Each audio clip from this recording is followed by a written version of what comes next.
Y así seguimos hasta las 21:30. Nos está llamando Juan Cruz Clemente, el Chaco, porque está con Víctor Hugo Morales. Chaco, querido, ¿cómo va? ¿Cómo va, compañeros? Colonización de la subjetividad es el nuevo libro de Nora Merlín, que habla un poquito de los medios de comunicación y de los intereses corporativos que tiene justamente en esta especie de neblina mediática el servicio de los intereses corporativos. ¿Vos creés que esto puede ser una de las explicaciones por qué todavía no sabemos qué pasó con Santiago Maldonado? Bueno, sin duda hay una complicidad de los medios de comunicación en el sentido del negacionismo,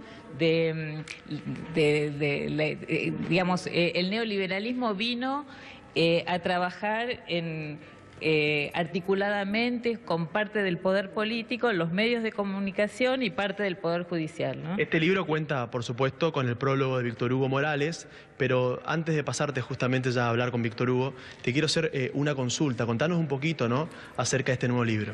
Bueno, básicamente se trata de una nueva epidemia que toma la cultura, que yo me refiero a eso, a esa epidemia como colonización de la subjetividad, que es una suerte de hipnosis colectiva, cuyos rasgos principales son una cultura ganada por el deseo de dormir, una cultura cruel que se satisface en el odio, una cultura del mal, de la banalidad, con una retórica automática, irracional, con frases hechas, con prejuicios, con un sistema de creencias y organizada fundamentalmente por los medios de comunicación de masas concentrados, ¿no? Muchas gracias, Nora. Bueno, vamos a pasar entonces a Víctor Hugo Morales, quien escribió este libro. Bueno, cuéntenos por lo menos el prólogo del libro, por supuesto. ¿Cómo fue, sí, la redacción del prólogo del libro? Una exigencia muy alta porque Nora es una notable pensadora y muy buena escritora además. Fue un verdadero compromiso, pero lo asumí con mucho gusto, significó un halago y es lo que ahora vamos a presentar aquí en SADOP dentro de un ratito a las 6:30, en una media hora con Sandra Russo, que da tanto gusto compartir con ella este rato, y con Eduardo Rinesi. Así que vamos a pasar un buen tiempo hablando justamente de nosotros, de los medios de comunicación y de lo que hacemos. Posiblemente está mucho más referido a los medios hegemónicos, aquellos que pueden crear una subjetividad que hoy día nos está condicionando en todos los sentidos. Le cuento que está Adrián Salón y Abigail Lasalle, que quieren hablar con usted. Compañeros, permítame por favor una pregunta más. Víctor Hugo, recién hablaba, ¿no?, de los medios hegemónicos y demás. ¿Esto es una explicación por qué todavía no tenemos bien en claro cuál fue el rol de la gendarmería en el caso Maldonado? Lo que los medios hegemónicos han hecho fue crear una subjetividad con diversas etapas. En general, primero plantaron que Santiago Maldonado no estaba allí, luego que Santiago Maldonado sería alguien que por alguna intencionalidad inconfesable se escondía, se escapaba, se iba a Entre Ríos, se iba a Mendoza, se iba a Chile, todo lo que ya sabemos de las brutales mentiras de Clarín y de La Nación, de los medios hegemónicos en general. Por supuesto que esto le daba al gobierno una protección en vez de una obligación de salir a buscar la verdad. Patricia Bullrich, tan impresentable como es, no lo hubiera sido tanto si el periodismo, ni siquiera todo el periodismo, una buena parte, la que corresponde en el porcentaje natural de las opiniones de cualquier país, hubiese exigido al gobierno respuestas mucho más importantes que las que estaba dando en aquel momento. El comportamiento de los medios ayudó a que el gobierno se portase como lo ha hecho, y de esto tenemos la consecuencia de que recién en estos días hayamos tenido una especie de final, que no es el cierre definitivo de este ciclo tan doloroso para la Argentina. Adrián, Abigail, ya los escucha Víctor Hugo Morales. Hola, Víctor Hugo, buenas tardes. ¿Cómo le va? Bien, Adrián, un abrazo para ambos. Víctor Hugo, yo recuerdo que usted hizo visible el tema a través de su programa de radio y luego lo empezó a difundir. La desaparición de Santiago Maldonado la comenzó a difundir en el diario. Y ayer lo veía y lo veía realmente conmocionado cuando vine a su programa. ¿Qué generó, qué impacto tuvo en su trayectoria como profesional, como periodista, este caso? Yo siempre miro a los medios de comunicación y como consecuencia de esto también en este caso al gobierno, porque este gobierno es directamente una consecuencia, una extensión del poder corporativo particularmente de los medios de comunicación. O sea que siempre los observo a ellos, especialmente su comportamiento, creo que ha sido una caída a los infiernos, pero permanente, constante, como si lo que no tiene profundidad todavía fuera más profundo. No sé exactamente cuáles serían las palabras, pero este tiempo es de antología. Este tiempo seguramente alguna vez será estudiado en las universidades y podría trasladarse al mundo como lo que se puede llegar a ser de perverso, de ruin, con una profesión tan extraordinaria como la que tenemos. Y ustedes que son tan jóvenes y que seguramente no tienen pecados cometidos, y aquellos que tenemos errores, si bien no pecados, por lo menos que claramente nos pudieran enrostrar, estamos viviendo una etapa en la cual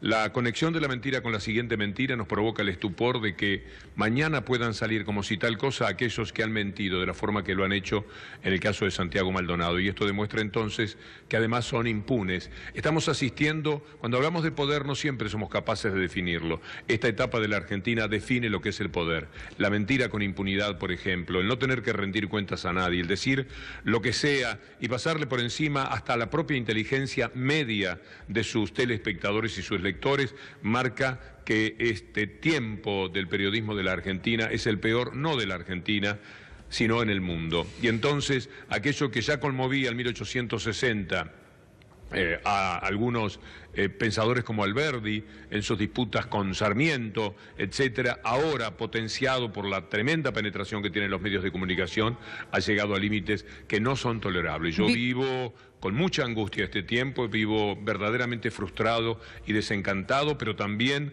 alerta al daño que permanentemente le están haciendo a la gente. Víctor Hugo Abigail lo saluda, ¿cómo le va? Muy bien, un abrazo, Abigail. Un placer hablar con usted en esta tarde. Frente a esta impunidad que estaba describiendo tan perfectamente, ¿se va a saber qué pasó con Santiago Maldonado? Yo creo que sí. Confío en las pericias que tienen que hacer.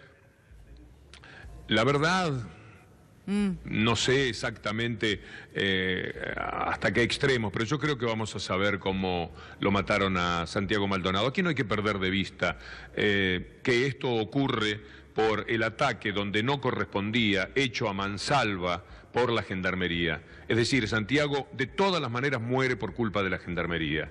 Y muere por culpa de una Gendarmería alentada, estimulada en su proceder por un gobierno que fue el que le dio las ínfulas. Ya se las había dado para tirarle con carros hidrantes a los jubilados, ya se les había dado para pegarle y golpear a mansalva a los docentes, ya se les había dado para golpear a mansalva a los trabajadores de PepsiCo. Allí también pudo ocurrir una desgracia. Esta tenía el halo de misterio que la envolvió desde el primer momento. Pero nada de esto que hemos vivido, la familia de Maldonado no estaría sin Santiago y nosotros no estaríamos asistiendo a la primera desaparición ocurrida en democracia de no mediar el accionar de la Gendarmería y de no ocurrir que detrás de la Gendarmería estaba claramente el funcionario del Ministerio de Seguridad, que fue el que dio la última orden a las órdenes de Patricia Bullrich, finalmente a las órdenes del Gobierno Nacional. El otro día Sergio Massa estaba dando una entrevista y él contaba en esa entrevista que en realidad no tenía la culpa de lo que pasaba con Santiago Maldonado, ni el presidente Mauricio Macri, ni tampoco la ministra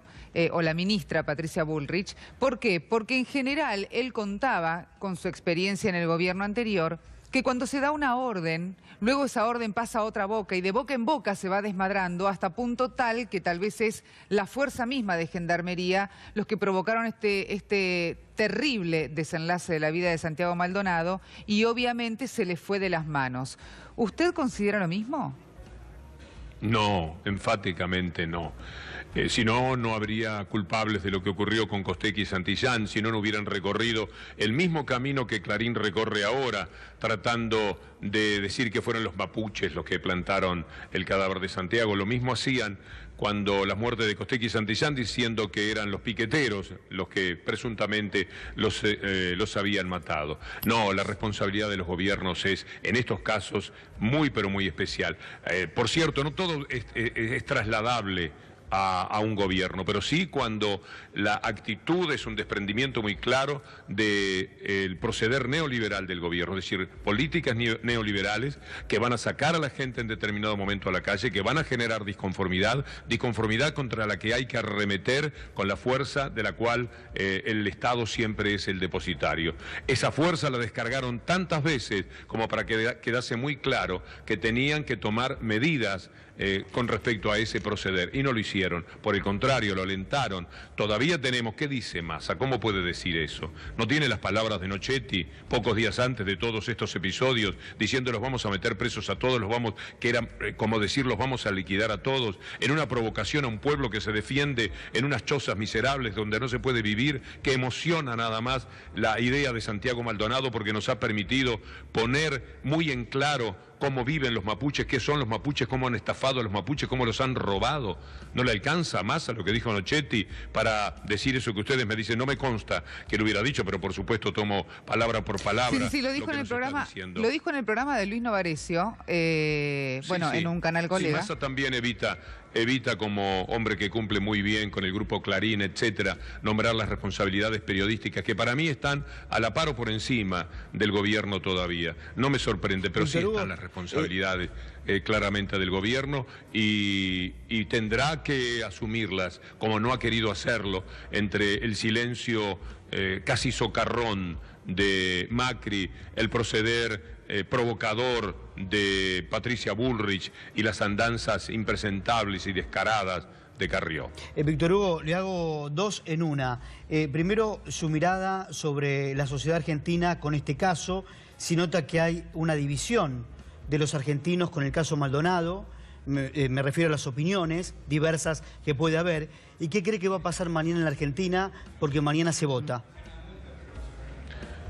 Esto también marca un descenso porque las opiniones divididas vienen del fondo de la historia, es decir, cuando Lavalle fusila a Dorrego para instalarnos antes de 1830, esto tiene que ver con los colectivistas y los liberales. La lucha ya estaba planteada de Rivadavia en adelante. Rivadavia acusó por traición a la patria, bien lo recordaba hoy Luis Bluestein en una de sus maravillosas notas en página 12, a San Martín. Lo acusó de traidor a la patria. Imaginen ustedes de qué estamos hablando, de brechas insondables, estamos hablando de querer mundos completamente distintos. Es natural, es muy bueno que peleemos. Para mí esta es una etapa formidable contra todo lo que se piensa. No hay unión posible cuando tenemos que discutir si el mundo puede ser esta canallada o puede ser lo que tenemos en nuestro corazón como sueño. Por supuesto que nos vamos a enfrentar duramente.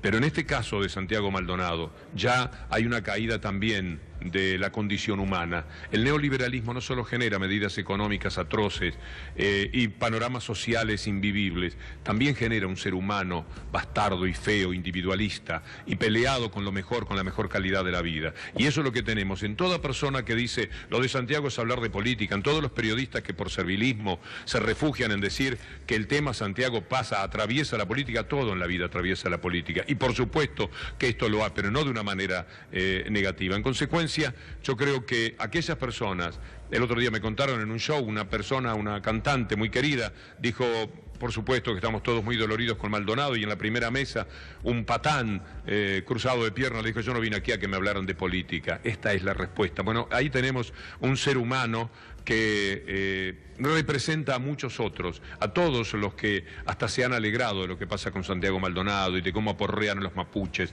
Estamos descubriendo gente que sale del closet. Esta expresión que era utilizada muchas veces para mencionar a quienes por diferencias de gustos sexuales confesaban algo, fue para esto que por lo menos yo conocí la palabra, a partir de que justamente apareció en un caso así. Ahora la gente sale del closet para decir soy fascista. ¿Y qué?